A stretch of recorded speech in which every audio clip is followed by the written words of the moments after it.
welcome to my YouTube channel. My name is Mirabel. If you are new here, thank you for joining us today, and please subscribe to my YouTube channel because I'm sure you're going to see more content that you're going to like. And if you're an old subscriber, you're returning, thank you so much for coming back. I really appreciate it. It means so much to me. Thank you so much. Okay, so again, my name is Mirabel, and my YouTube channel is about lifestyle, health, faith, food, and maybe travel too. So please stay with me. On today's episode of the video, we are going to be talking about how I found out that I have sickle cell disease. Now it's a kind of a long story, but I'm going to try to make it short for you guys so you don't get bored and all of that. Now, first of all, I know in developed countries, or like where they have better systems, the genotype of the child is usually found out when the child is born. Unfortunately, okay, in Nigeria, where I come from, where I was born, that wasn't the case. It was a situation of being born at the hospital and then you're sent home because there was no maybe emergency while you were being given birth to, and there was nothing out of the ordinary. That was how it was for me. Now it was very crazy because growing up, I was an healthy child up until I was 8 years old. That was the age I found out. I and my family found out that I have sickle cell disease. Now, how did it all start? Okay, so it started one afternoon. Yeah, I had returned from school and there was no adult at home, and I just started playing around in the rain and all of that. Yeah, so from when the rain started up until before then, I had been, entering rain. I had been bathing in the rain and all of that, but this was the first time that there was no adult at home, and I had this sense of freedom I was feeling, and I was like, okay, you know what, I'm going to have so much fun. And then I went into the rain right before it even started. Yeah, I went in, stayed in the rain for about maybe 2-3 hours, and then when the rain stopped, I just went home. Yeah, I went home because when the rain was falling, I was gallivanting around. I was just, jumping up and down everywhere because, well, a girl was having fun, or a child was having fun. Okay, guys, so in the process of, getting home, getting dried up, I discovered that I was in pain. I couldn't describe it, but I just know that my legs were paining, like they were paining me, serious pains from my knee down to my ankle area was really paining me. And this wasn't a physical kind of pain, it was like inside my bone. So both legs, actually, not just one. So I didn't say anything up until morning. I told my mom, and she thought I had fallen down. I had a bad fall. I hit my leg somewhere, and I was just maybe afraid to tell her because she was always wary about me having accidents or getting injured and all of that. So she thought it was just a case of, oh, I had injured myself while playing and I didn't want to tell her. Guys, she kept bugging me to tell her what was wrong and how my legs started paining me, and I couldn't explain it. I couldn't say anything, and at some point I think I even confessed that I entered the rain, but she wasn't having it. She felt like there was more to that story, and it wasn't just about me enjoying the rain, that there was more. Maybe I fell, maybe I don't know. she just didn't believe that story. So we got to the hospital, and mind you, the pediatrician was someone who has treated me countless number of times on malaria and maybe little ailment here and there, you know. So he was like, oh no, there's no way, she must have fallen, she must have hit her leg somewhere, she must have, no, something must have happened, she just doesn't want to say, you know, children are like that, you know, all of that. And he decided to prescribe this medicine. This medicine is, you use it externally. You apply it on a broken bone or area where you feel a bone is broken, and then you massage that area after applying the medicine on it.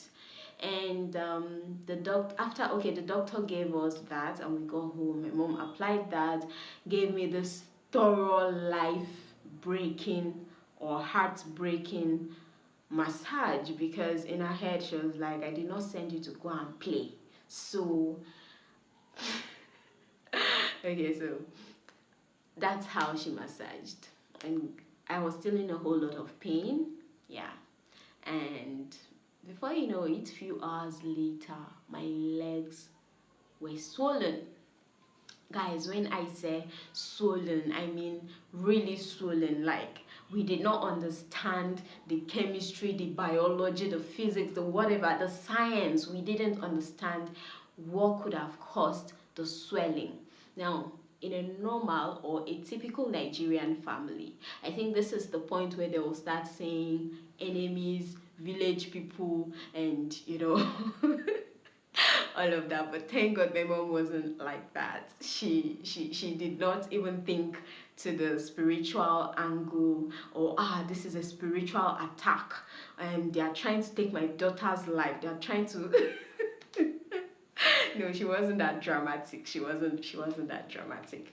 Now guys, after that, we went back to the hospital the next day. By this time, I can't work anymore. I couldn't work. So we went back to the hospital, and the first thing the doctor asked on seeing me was, what is her genotype? And then my mom was like, oh, I don't know. We haven't checked her genotype before. There was never any need to check. And then the doctor is like, I think she has sickle cell disease. Guys, this was when my mom brought her dramatic apparel on. My mom was like, God forbid, no, my daughter can, no, my daughter can, she doesn't even look like, she's so healthy, she's this, she's that. God, come and see the way she kept rejecting it, guys. She was just rejecting. No, God forbid, it's not my daughter. No. God, really? I mean, you guys, if you know any African mom, right, you're going to know they are very dramatic. I know mothers generally are dramatic, but see, when it comes to African mothers, they are drama queens. Like, this is inbuilt. They are not taught. They did not go to a drama school to learn this. It's inbuilt. So that's how the doctor did not listen to her anyways. The doctor decided to, check the genotype. He decided to run a test, and on running the test, guess what he found out? Bam! Your guess is as good as mine. Yeah, he found out what changed my life forever. And on relaying this information to my mom, she still kept rejecting it. Guys, like, there was medical proof that I had this thing, but my mom kept rejecting. As a matter of fact, she insisted on running this test in other hospitals just because she did not believe it. And on getting to other hospitals, we ran the test in 2-3 places, or maybe 4, I can't remember, and it came out the same, SS. And she was like, oh, but you don't even look like it. You've never been sick as a child. You are always healthy. This, that. Okay, let's not get into the whole drama that happened when she found out. Now, upon finding out, the next thing was I never realized the impact of that discovery. I did not realize that that is the point where my life, really changed. I did not realize that was the point where I stopped being a normal child. I stopped being a normal person. Normal, not in the sense of abnormal in a bad way, but normal in the sense of I was different. That was the point where, like, my defining moment. Yeah, it was a defining moment for me because it was at that point I understood that I was different from everybody. I was different from any other child in my class, and I was different from any other child in my environment, you know. And growing up, I also got to know that I am very different from a whole lot of people. Now, upon that discovery, I it was I did not understand it. I didn't understand the implication of that discovery. I did not know the impact of that discovery. I did not know the weight, the responsibility, the consequences. Yeah, let me put it like that. The consequences that discovery had until maybe 5 years later. That was when it occurred to me that, whoa, when you have something like sickle cell disease, everything changes. Like, everything changes. It is a long-term illness, so everything changes. Your whole life, your daily life, your the way people relate with you, the kind of people you get to have as friends, as a partner, and all of that. Well, I am not going to go into the details of all of that right now because it's just going to make this video a really long one. But I hope I would be able to do a video later to tell you things you shouldn't say to someone who is living with sickle cell disease, things I have experienced or people have done or said to me because they got to know that I have sickle cell disease. Like, the stigmatization, it's there.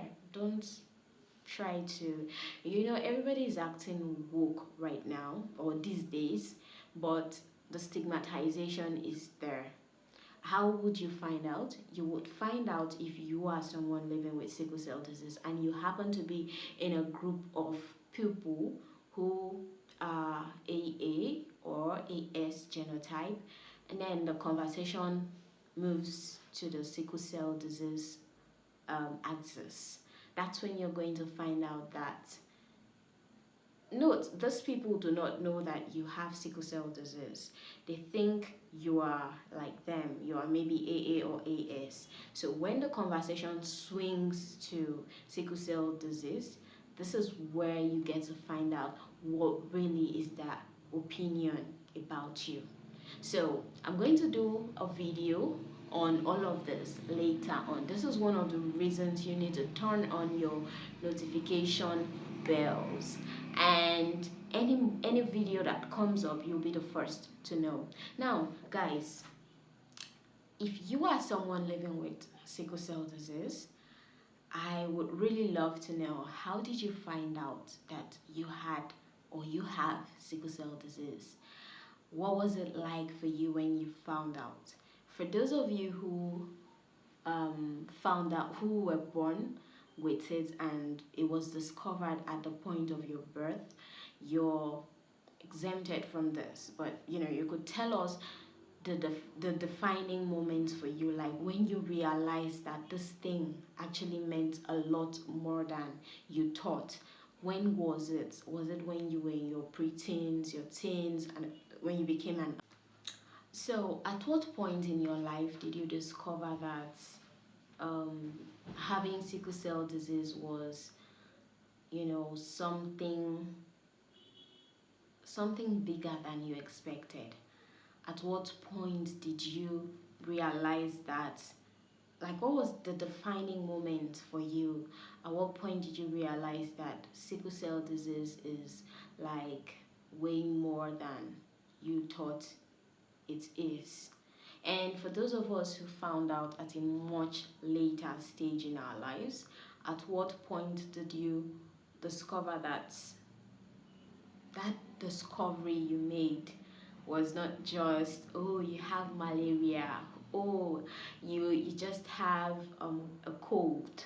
At what point did you discover that it wasn't just an announcement like that, it wasn't just a notification like that, it was a life-changing statement? At what point did you discover that? So this brings me to the end of today's video. It was okay, yeah. And if you do not live with sickle cell disease, right, and you know someone, tell me in the comment section, what do you think of people who live with sickle cell disease? What is your personal opinion about it? Consider this space a safe space, and just bear your heart out. Let me know in the comment section down below. And for those living with sickle cell disease, let me know in the comment section down below, because I would really love to read your comments. So thank you for joining today. I hope I get to see you guys again next week. And please share my videos. You know someone living with sickle cell disease, you have to share my videos with them, because I promise you they need the right amount of positivity in their life, and I am just the right recipe for them. Thank you for joining again. My name is Mirabelle, and I'll catch you later. Bye.